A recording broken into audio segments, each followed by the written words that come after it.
Hi, I've recently purchased the Eversolo DMP Master Edition and absolutely love it. What I thought was particularly neat is to run Android, and I'll show you some other things after that. But as I went through YouTube, I didn't find a lot of things that took advantage of it, and so I kind of want to show off some of the things I learned. I will continue to play with the device and do that. And so the first thing was I want to figure out how to do ripping of a CD. And so as you can see here, I have a pretty old CD player with only an optical output, hooked it up, really didn't do anything, and I wasn't able to rip anything. And that's primarily because it was just optical out and I was using it as a source. So I can play a CD and listen to it, that's fine. But what I really wanted to do is rip a CD. So I went into my closet and found myself a kind of an ASUS CD drive. I did connect a USB-C to a USB port because that's what it needs in the back.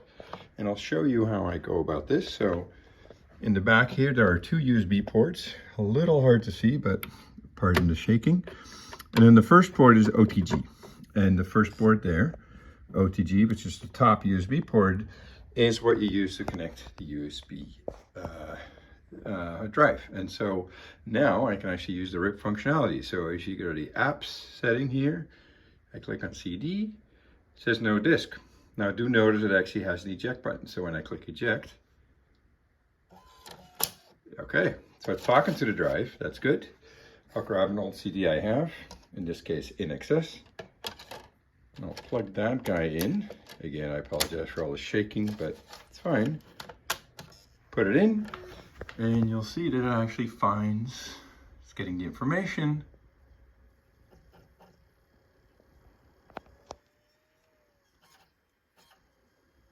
And there you go, there CD shows up. Now if you wait a couple of seconds, it actually gets all the track info too. So now we're done.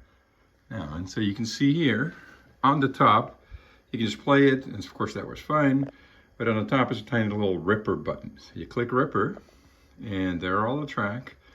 It fills everything in, greatest hits. I set it to FLAC because that's what I prefer. You can actually even do track numbering on or off, and so I just did that.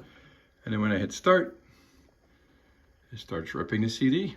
And you can see from the green button, the green light, that it's actually doing its job.